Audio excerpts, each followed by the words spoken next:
Good morning. Let's stand and sing together.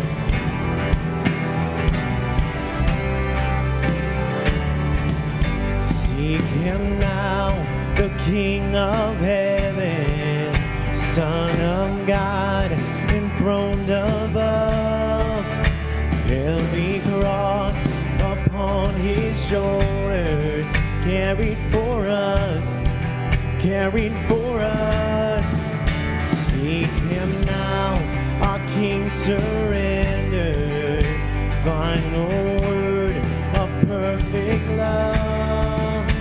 Hear his cry, Father, forgive them, spoken for us, spoken for us. When he said it is finished,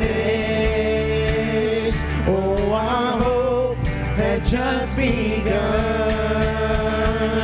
The grave has lost its hold. Arise, the stone is gone. Our God reigns forevermore. All praise to him belongs. Lift high his name alone. Jesus came, paid it all. Then he rose. Then he rose. Now we rise by his Spirit. In his name we overcome. All our hope in this same power, living in us, living in us. For our sin is defeated. Oh, the war has now been won. The grave has lost its hold. Arise, the stone is gone. Our God reigns forevermore. All praise to him belongs. Lift high his name alone. Jesus came, paid it all. Then he rose, yes. Then he rose.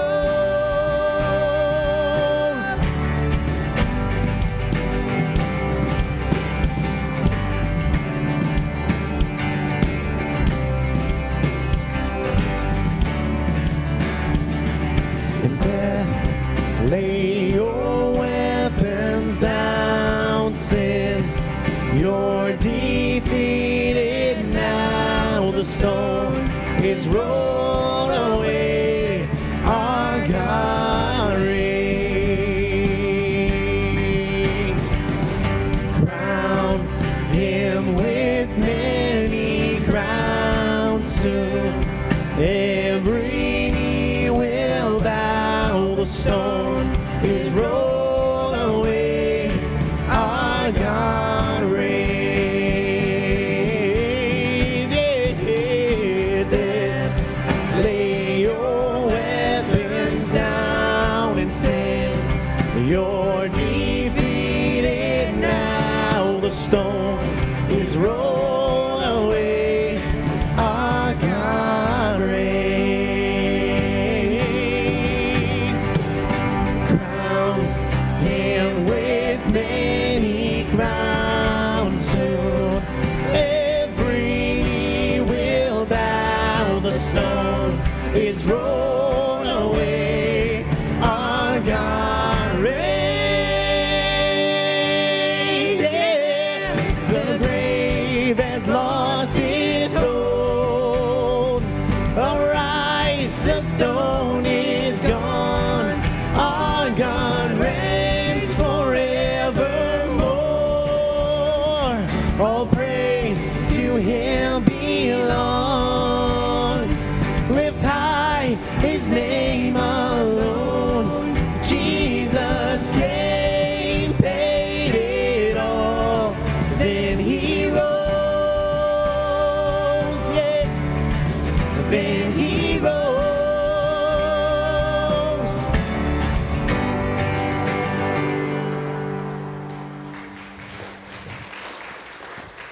Again, we're glad you're here. Let's pray together.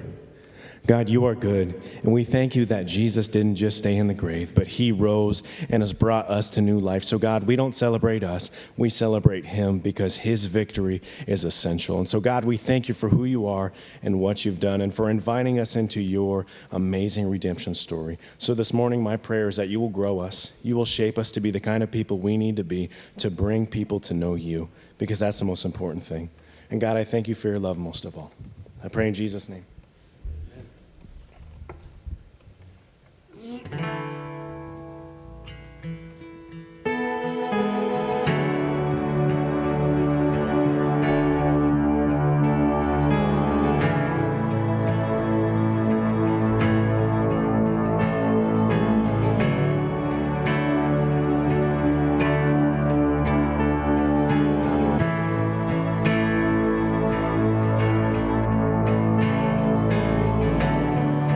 Walking around these walls, I thought by now they'd fall, but you have never failed me yet.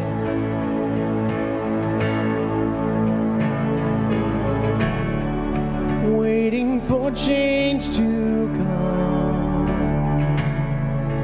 knowing the battle's won, for you have never failed me yet.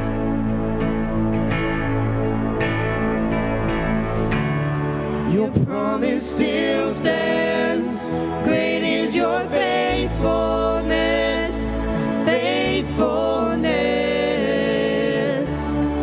I'm still in your hands, this is my confidence, you've never failed me yet.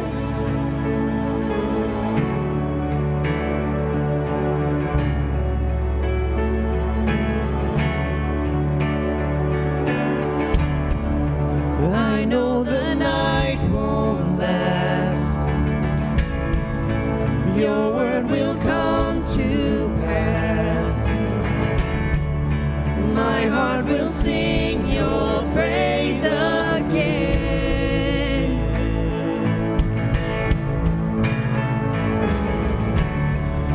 Jesus, you're still enough to keep me within your love. My heart will sing your praise again.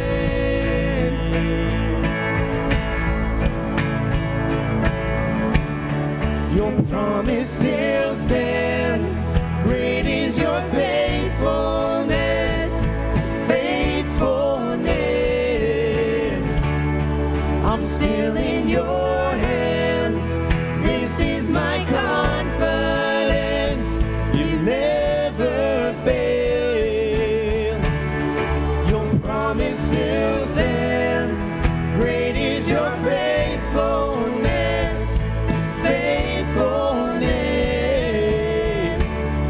I'm still in your hands, this is my confidence, you never failed me yet.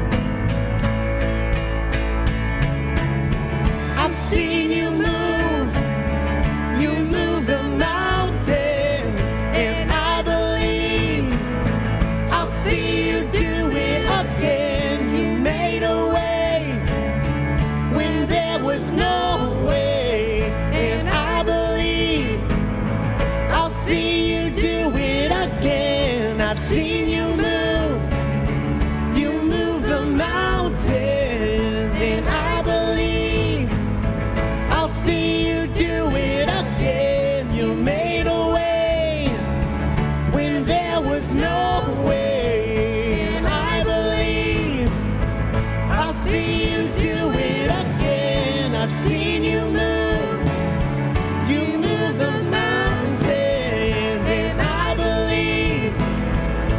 see you do it again. You made a way where there was no way, and I believe I'll see you do it again. I'll see you do it again.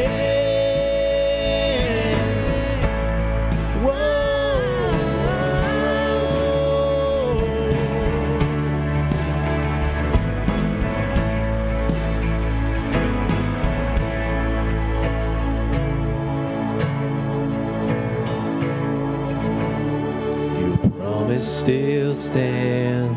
Great is your faithfulness, faithfulness.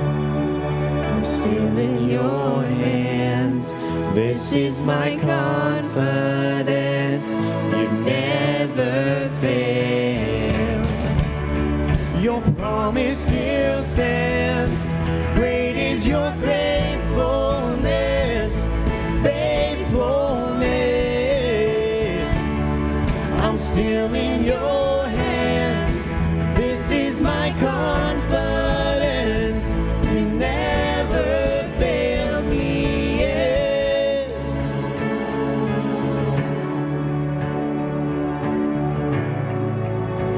And you never fail me yet.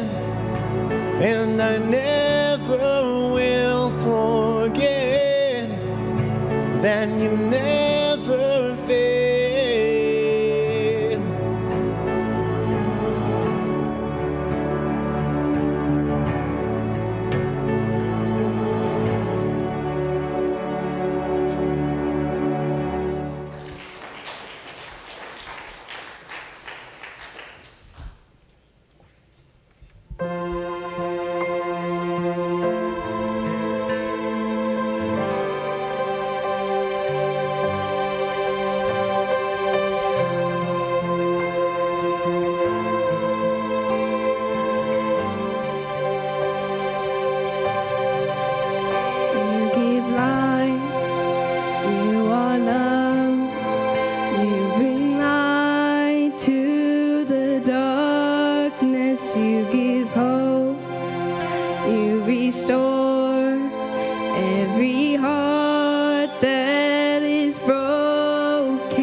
praise. Our hearts will cry, these bones will sing.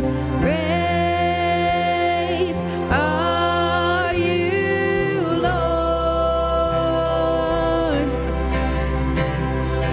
All the earth will shout your praise. Our hearts will cry, these bones will sing. Great are you, Lord. All the earth will shout your praise. Our hearts will cry, these bones will sing. Great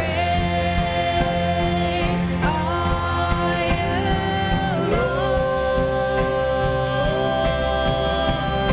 Is your breath in our lungs? So we pour out our praise.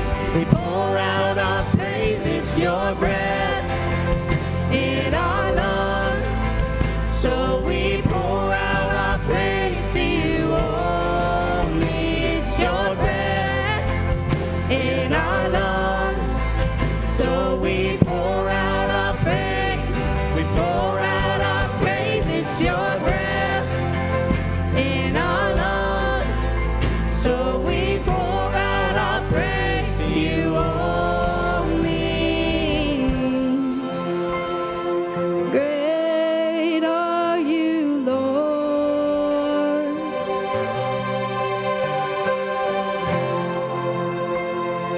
Great are you, Lord.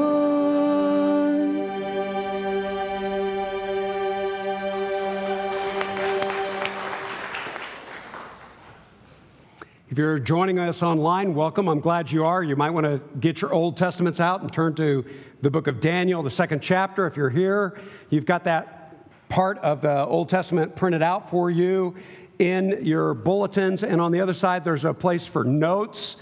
If you want to write down some of these, because we might get to some of them, we might not.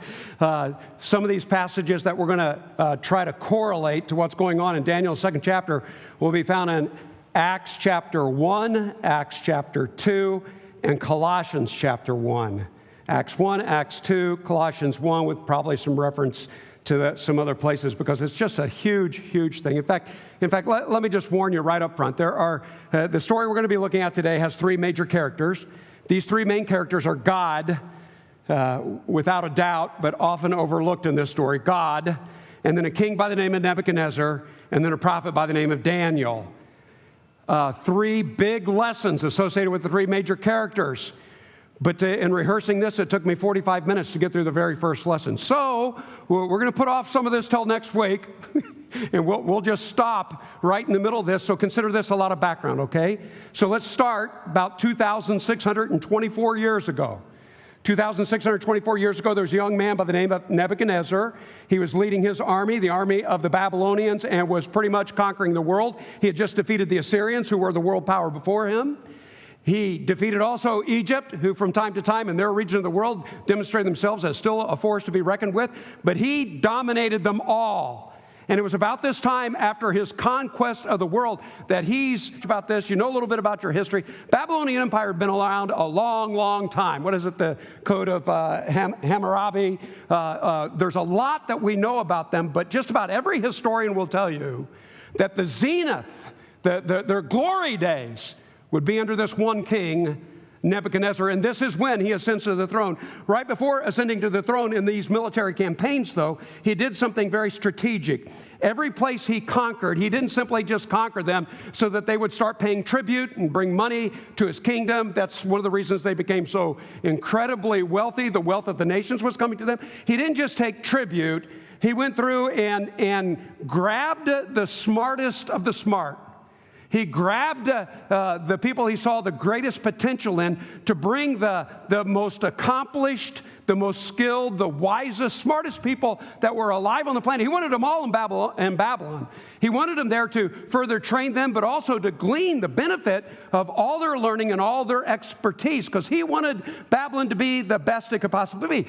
Well, the reason that's important to us is when he went through the area of Judea, he brings this young man by the name of Daniel. He also grabs some others, and we'll talk about them when we go a little bit into the book in the future. I didn't say this. We're starting a new series today on the book of Daniel. Okay. We're going to talk about some other people, but right now I just want to focus on this one young man, because when we do our math, as best we can tell, this guy's probably a teenager. I think that's so significant when we talk about some of the lessons that we learned from him a little bit later. But Nebuchadnezzar brings him with some other young men, as he has done with almost all the nations that he has conquered, and he brought them back to Babylon so that he could use their expertise, their knowledge, their background. The reason that comes into play is in chapter 2. Chapter 2, the story we're going to be considering today, is about a dream that Nebuchadnezzar has. And this dream troubles him. You know,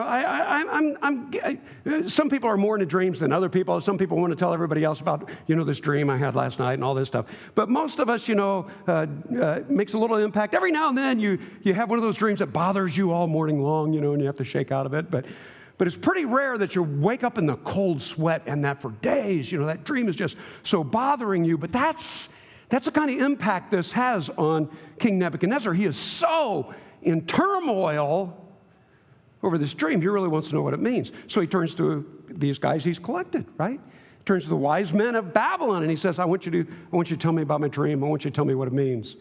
And so the wise men come in and say, sure, we can do that. And by the way, from what we know, through the years, they would make records of, especially the kings, but anybody significant, the dreams that they had, and then they would write that stuff down, and they would write down things that happened in history. So they had a collection of book scrolls. They had a collection of writings that they would go back to, and this kind of dream, well, this kind of thing happened with that kind of dream. So they're just all over this. They're like, yeah. Tell us your dream, and we'll give you the interpretation. All our expertise, we'll tell you likely what's going to happen. And Nebuchadnezzar says, oh, no. I'm not going to tell you my dream. I want you to tell me my dream and then interpret my dream.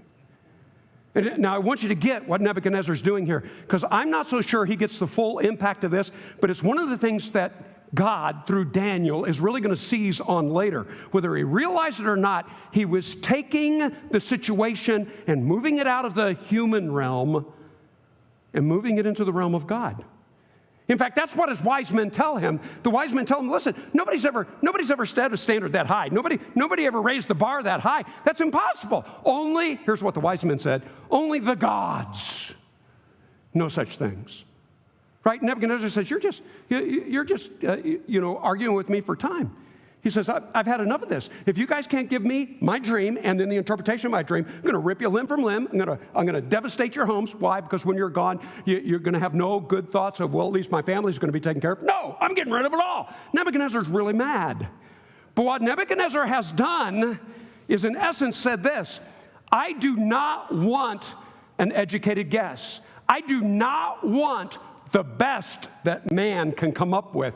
I want to know the truth. And the only way I'm ever going to know the truth, because I can't tell if this interpretation is 100% or not. But you know what? I got a pretty good indication that it really is the truth if you're able to tell me what I was dreaming about on my bed that I haven't told anybody. You see, that's going to be an indication to me that this is beyond human understanding. Okay, I know I'm barely into the story. I have to push pause. Okay, that's my pause button right there.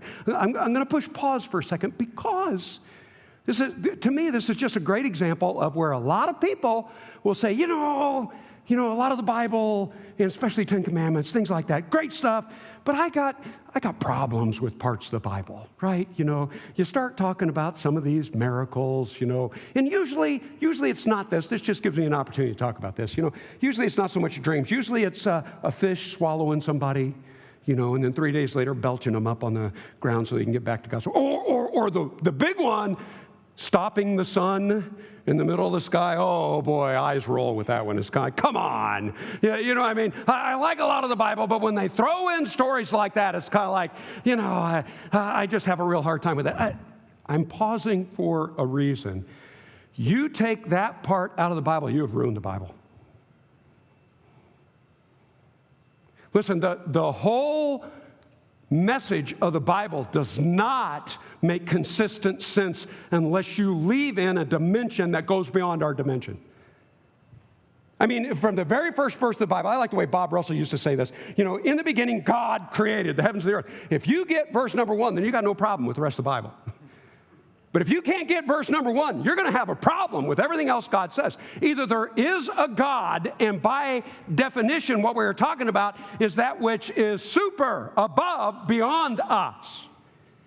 In fact, I'm almost done here, but I really want you to grapple with this this point with me for just a minute, because in Romans chapter 1 and 2, it just gives some powerful, powerful arguments about the fact that God has made himself known. It's just that too often humanity has suppressed what he has already made known to them. And I just want us to, dust that off and get it back to the forefront of our mind, because we're going to run into people all the time that, that part I got problems with parts of the Bible, and that's the part I got a problem with. Well, listen, don't shy away. You take that part out of the message, you got no message.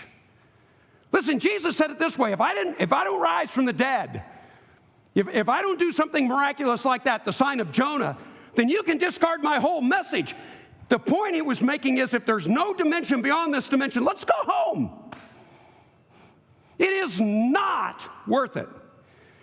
But there is a dimension beyond this dimension, and it is worth it. That's why I want us to rethink these things. Romans chapter 1, I didn't even give you Romans 1 and 2 earlier, did I? But anyway, Romans chapter 1, Romans chapter 2, it talks about look at creation. Look at creation. In the second chapter, it says, look within. Deep down in the heart of every person, there's some sort of moral code. Doesn't use that exact language, but it says, we by nature know that some things are right and some things are wrong. Where'd that come from? Listen, push that, because the more you push that, you're going to end up at a place where you got to have God. I don't have time to rehearse that because we've talked about that before. In fact, the first chapter, when we talk about creation itself, I like to go the direction of design. You look at the intricacies, you look at you find a watch in the middle of the field. You don't say to yourself, ooh, it evolved here over hundreds and hundreds. No, you find a watch in the middle of the field, you think to yourself there was a watchmaker. Why? Because the intricacy. Okay, I don't even want to go there. I want to go a place I usually don't go. And very, very, very basic, but I want you to think about this. Just the fact we're here. Don't have to think through it very far. Just the fact we're here. How do you explain that? Oh, interesting you should bring that up, Mark, because there are a lot of scientific explanations for this. Yeah, let's go with those. And I don't want to get lost in the detail, but I want to go with those. Because when you get back to what's called origins, where it all starts,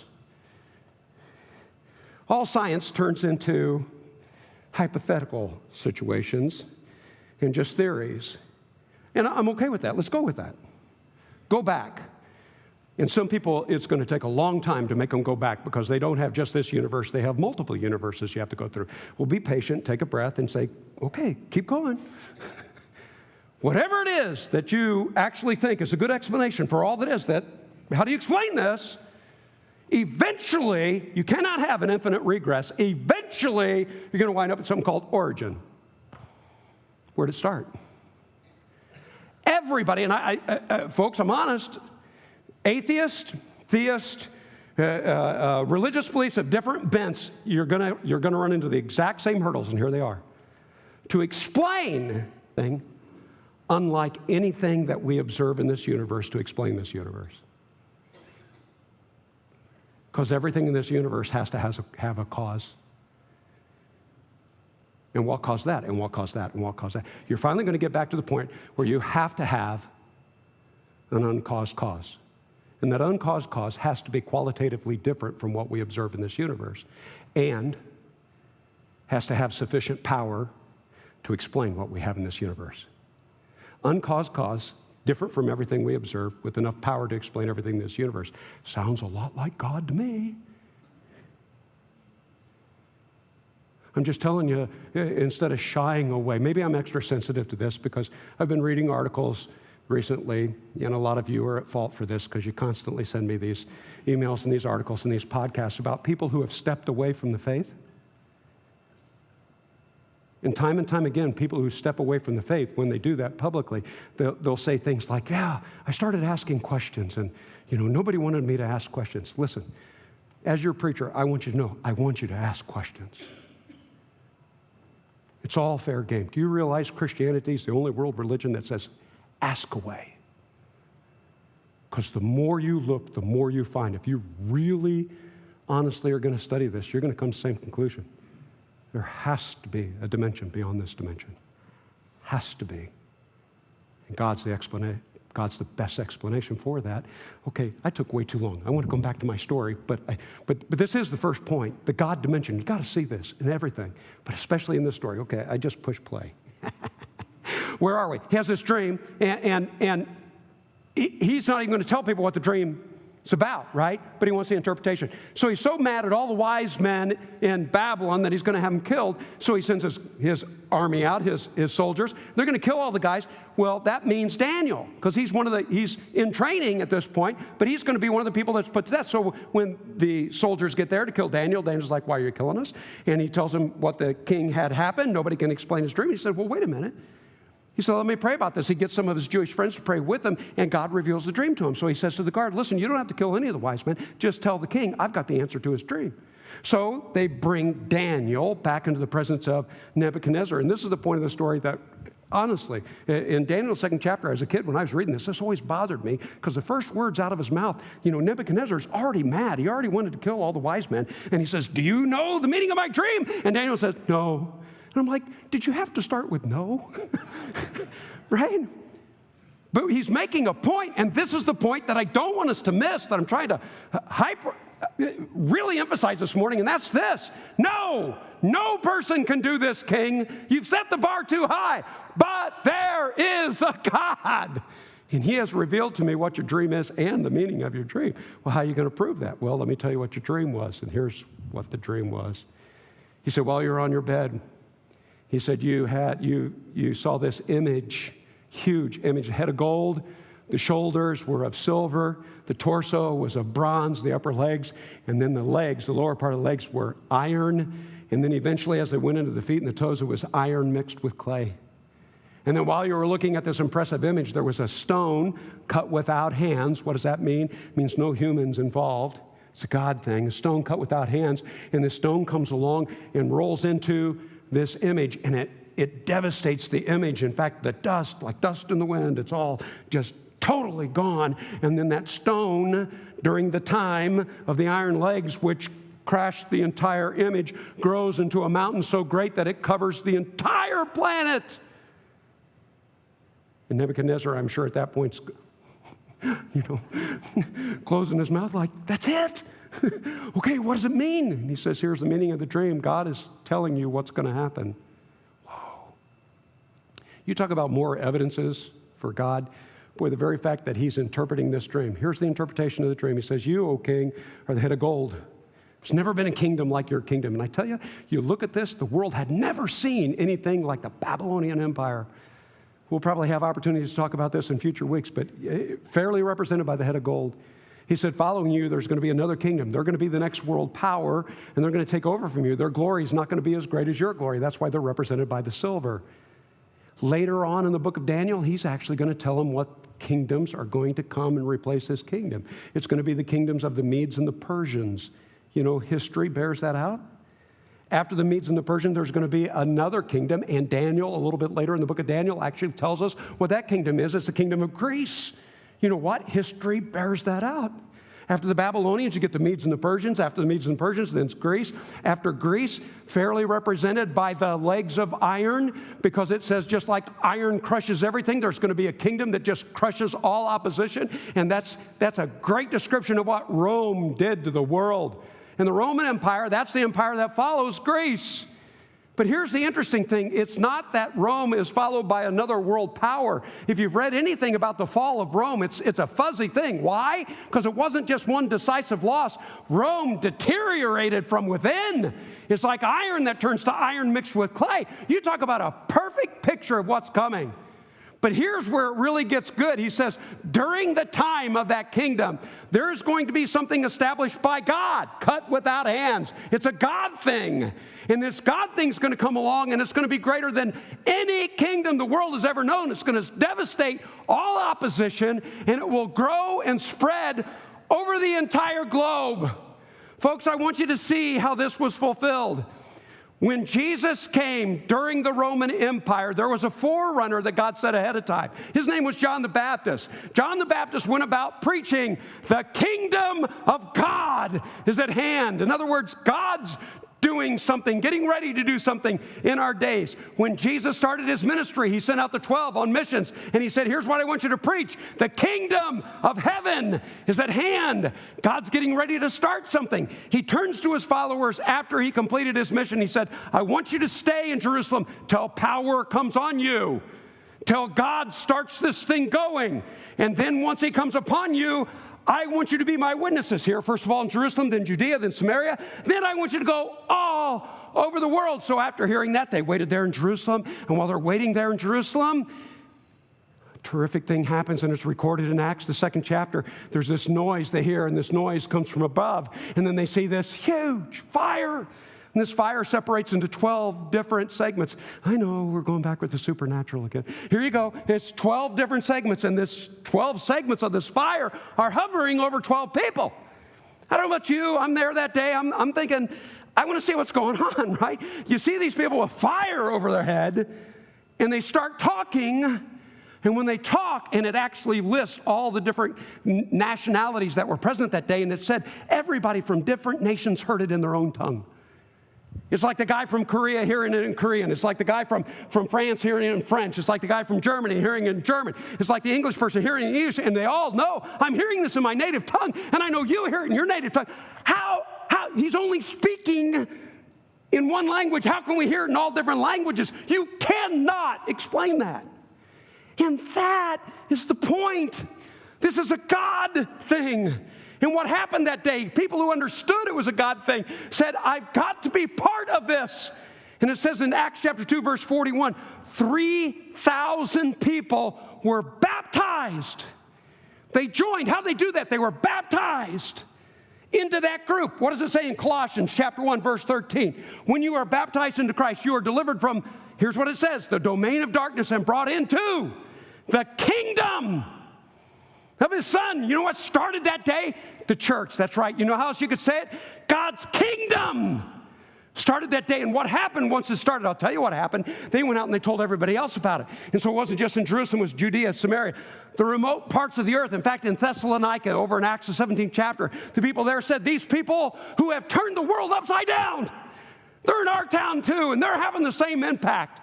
Listen, for the last 2,000 years, it wasn't just in the first century. Time and time and time again, the message just keeps going all over the world, and it's growing. Listen. I hope you already know this, but I want to review this real quickly. I just heard some more statistics last week when I was away from you. Heard this wonderful report. I got to share it with you because news usually doesn't cover this. Every now and then they get little pieces because governments don't want you to know about this. But did you know, we just got some reports recently that tell us that some of the mission work that goes on in Central Africa right now, I'm talking the heart of Africa, they guess, because of the number of churches well exceeding 1,000, which, by the way, I am talking about Restoration Movement churches. Just the Bible, that's it. Let's just do the Bible. Well over 1,000, and they guess north side of Africa. You go to India, we already know this because of our missionaries, started over 1,100 churches just in South India. The number of Christians in the Philippines has probably grown to greater number than all the Christians here in the United States. And that's in the Philippines. Listen, there's example after example. A couple of people here in the church were sharing with me some news articles about the growth of Christianity in Iran. Did you read about that? In Iran? Last year at the missionary convention, we heard from a lot of our missionaries, listen, this doesn't get publicized, and especially where Islam is in control. They don't want anybody to know this. But in Iran, they're turning to Christianity in droves. Listen, this mountain has encompassed the earth, and it continues to. You know why? It's a God thing. Okay. Yes. So, 2 quick stories to wrap all this up because it's wonderful that it's a God thing. But here's what I want you to know. You and I get to participate in a God thing. Here are the two stories. They both come from the exact same preacher. He's retired now, but through the years, I've just admired a lot of the things that he has done. Everybody's got clay feet, but I tell you what, this guy's had so much happen to him. So here you go, two stories. First one I already told you, so I'll make this quick. He was teaching a class back before, he preaches all over the place since he retired, but back when he was still in the located ministry, he was teaching a class like our foundations class. And if you want to know more about what kind of church this is, in between the services, we have a foundation class. Love for you to come to some of those classes. We get into a lot of the nitty-gritty of the Bible. Anyway, he was doing that. At the end of the class, there was a college-age girl that came to him with a friend, right? So after class, they're talking a little bit. He recognized college-age girl. She was a member of the church there, but she brought a friend with her. And she said, my friend has some questions about Jesus. And he's like, well, hey, if I can help. Well, long story short, he found out in just a few minutes of talking to her that she didn't really have questions about Jesus. She had questions to try to justify the way she was living her life, right? And sometimes it's harder to tell. Sometimes it's pretty easy. And he's like, I don't want to be rude to this girl or whatever, but when you're really ready to talk about Jesus, I'm ready to talk to you.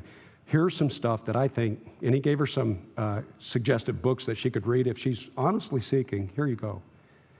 Well, that ended that conversation after a few minutes. He turns and he looks at the college girl who brought her friend.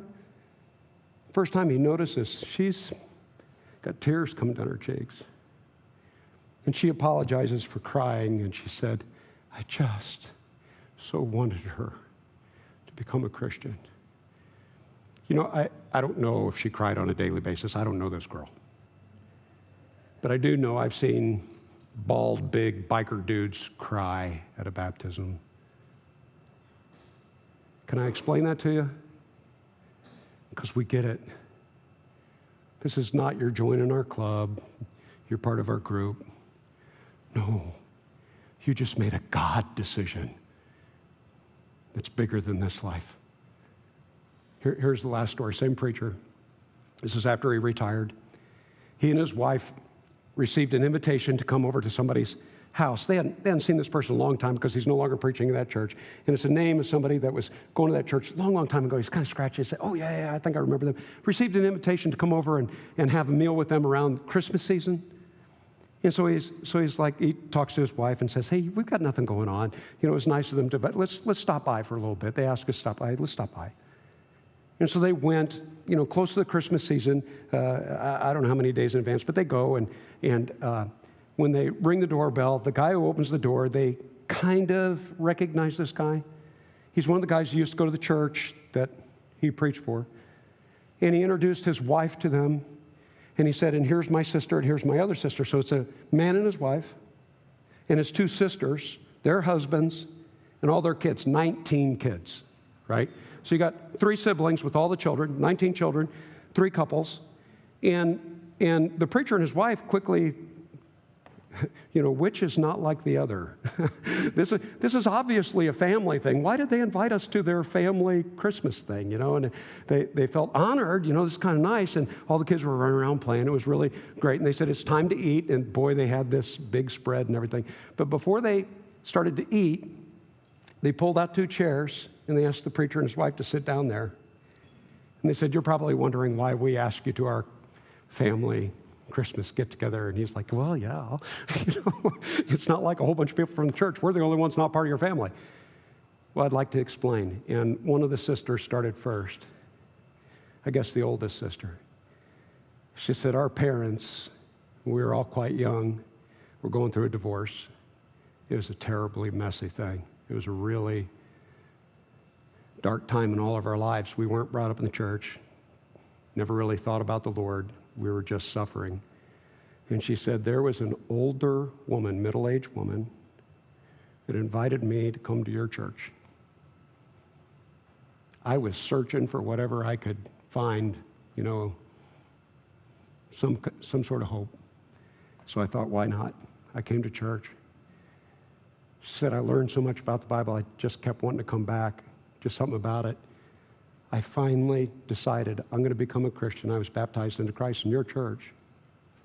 I met my future husband in your church. he also realized just how important this Christianity thing was. And so we decided before we started our family that we're going to go to the mission field. She said we ended up having a lot of our kids in Africa. After we were in Africa for a few years, we came back here, and he's preaching at a church, and they named the state. It wasn't where they were living right there. They were just visiting over Christmas. So they've been in Africa. Now they're in another place.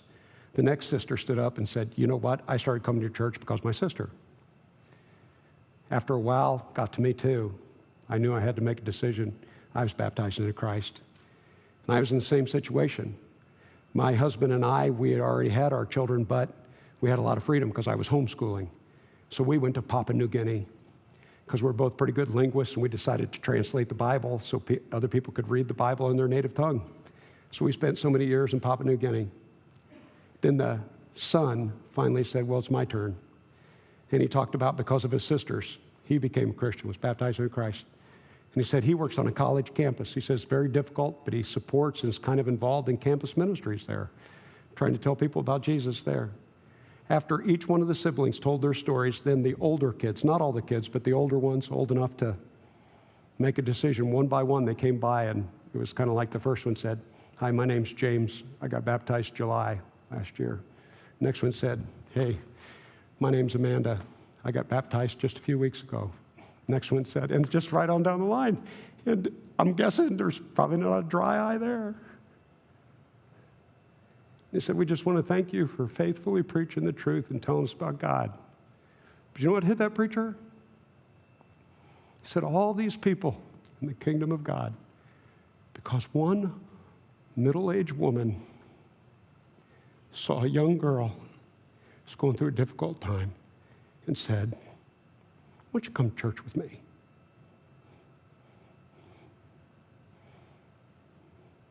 We have a challenge going on. It's called Each One Bring One. I know some people might think that's silly. I don't. You know why? This is a God thing.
I don't know about you, but a lot of times I hear these motivational stories and I see these great things that people do and the stuff that just springs from that. And I think, oh man, that's so cool, but I can't do that. And then we're reminded today, exactly, you can't, but God can, you know? Isn't that encouraging? You think the little next step that I'm going to take, well, what's that going to do? Well, depends. What's God going to do with it? If you're here visiting for the first time, thank you so much for being here. But listen, we want to ask you, Do you want to be a part of what God's doing? Do you want to take that next step, even if it's just reaching out through text, or if it's stopping by the connection point in the lobby and saying, hey, I'm signing in. I was here, and I want to be a part of what God's doing. We want you. We want everyone. Maybe you've been here a while, but you still think, well, I suppose there's more. There's possibly something else I could do. Maybe it's small, maybe it's little, or maybe I have no idea what I want to do, but there's got to be something. Stop by the connection point and ask. Reach out through text and ask. You never know what that little thing may lead to. And I want to tell you there are some other things that we're doing that, man, they don't seem like much, and on the surface they aren't much, but we just have to wonder, what's God going to do? We're collecting supplies to go to the Bahamas right now. There's a backpack drive. It's in your bulletin. Any backpacks, any of those supplies that you want to bring, you can drop them off there in the lobby. There's a lady, missionary lady by the name of Tanya that's going to be there, and if you have questions, she can help answer some of those questions. But those little things will help be collected. They will go to help displaced children in the Bahamas. But while you're gathering this week, we have another thing that's little, but we want to put this challenge forward. We're coming to that time of the year where it comes to the end of October, and you got people coming to your door saying trick or treat, but they don't really want a trick. I've noticed they just want treats. Fair enough, right? But you know what? You got people coming to your door that you may not ever have any other time of the year coming to your door, and it's an opportunity. Anytime, any little thing like that is an opportunity. So what we're going to try to do is we're going to try to order hundreds of these customized bags with an invitation to our outdoor movie as a church, and we want to fill these bags up with candy, the good stuff, the high quality, top of the line candy that those kids, everyone craves. We want your door to be the door that they're like, woo, I don't know who that guy is, but I like him, right?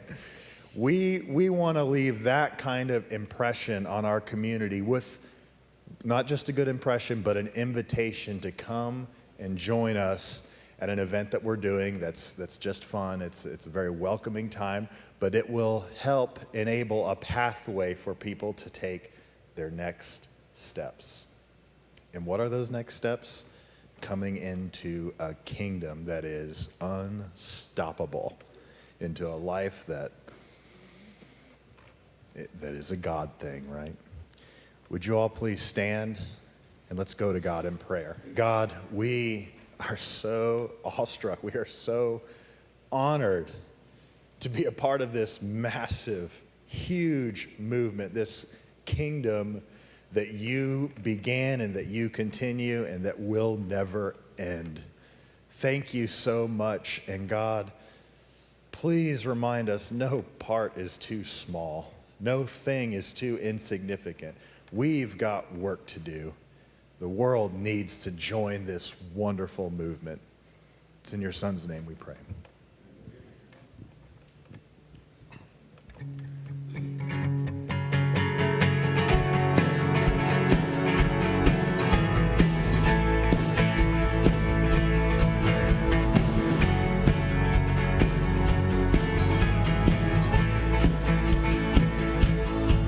His heart open wide from the depths, from the heights.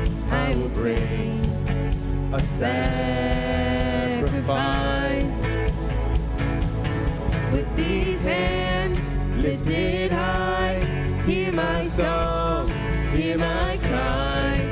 I will bring a sacrifice. I will bring a sacrifice.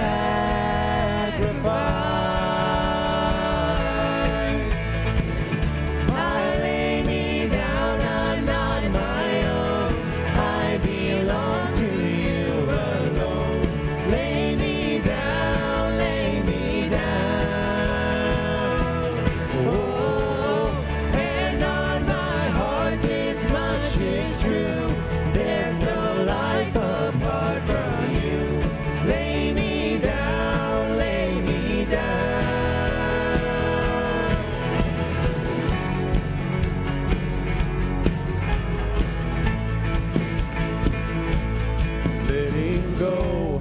of my pride, giving up all my rights. Take this life and let it shine, shine, shine. Take this life and let it shine. I lay me down, I'm not my own. I belong to you alone. Lay me down, lay me down. Oh, hand on my heart, this much is true. There's no life apart from you. Lay me down, lay me down. Oh, lay me down, lay me down.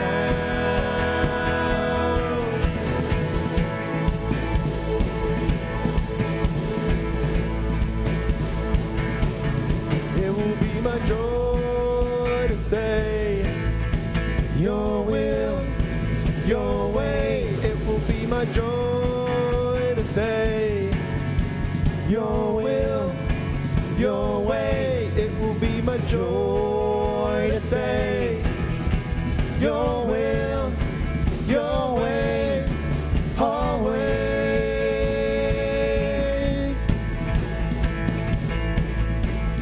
It will be my joy to say, your will, your way. It will be my joy to say, your will, your way. It will be my joy to say, your will, your way, always.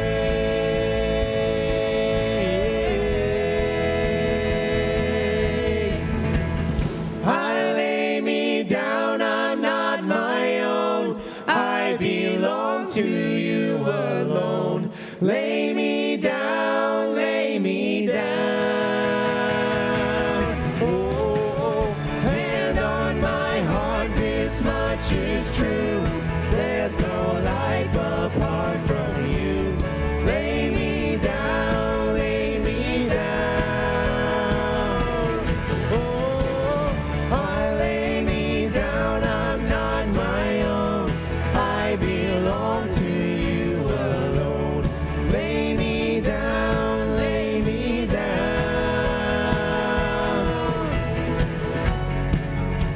Thanks. We'll see you next time.